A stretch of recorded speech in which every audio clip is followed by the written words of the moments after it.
Well, I'm here to attend a crisis communication course put on by one of the lead instructors in the country, Judy Powell, relative to this content. It's very timely. Certainly we live in a day and age of information that comes and goes at lightning speed, and it certainly happens in our profession in law enforcement.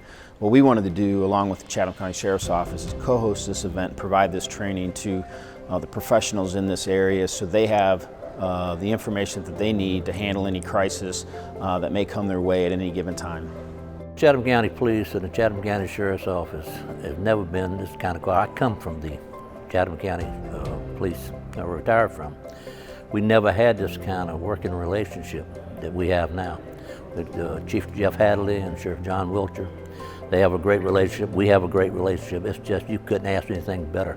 Sheriff John Wiltshire and his staff has just been tremendous in partnering with us, providing their facilities or their resources, and us the same, in order to be the best that we can be. And so this was an idea kicked around between our staff and the Sheriff's Office staff, and through our networks of contacts throughout the country, we were able to get Ms. Powell here to provide this training. This is high-level training. I mean, she has been in this space in the law enforcement profession for many years with some of the best in the country. So to be able to have her here and to give this information to people in this region is invaluable. Law enforcement is one of those professions that continual learning is one of the most important things that we can do. The landscape of law enforcement has been constantly changing, and especially the last few years. Essentially what 10-8 does is work with law enforcement and other first responders around the country and around the world, helping them learn to communicate better and develop those really important relationships across all their audiences. It's something that's very relevant in whatever community you happen to police or provide law enforcement services in right now in our country.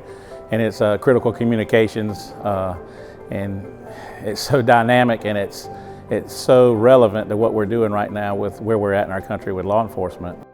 She's bringing some of the best practices in here today and sharing them with us that'll give us the opportunity to apply these in our community and apply them within our organizations once she's gone.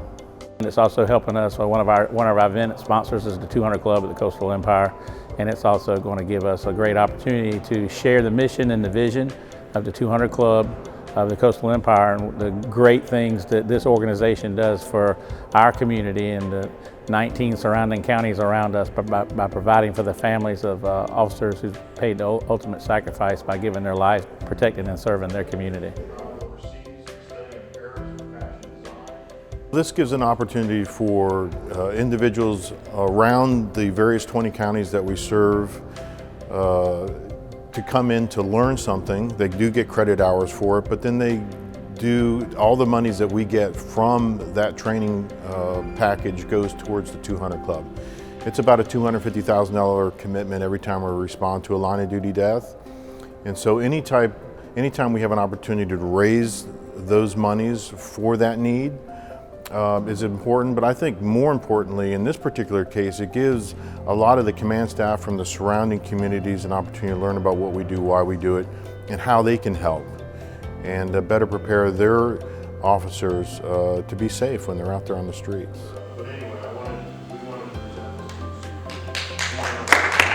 Well, today is a special thing for me and my wife. We're going to donate $5,000 to the 200 Club. 200 Club is one of the best organizations I've ever been around. They take care of people when they get in need, when they have a death in the line of duty, where you're EMT or you're a police officer or where you're a firefighter or whatever. You know, and it's something that people forget, you know, that we put our lives on the line all the time to make this community safe, and, you know, it just means a lot to me.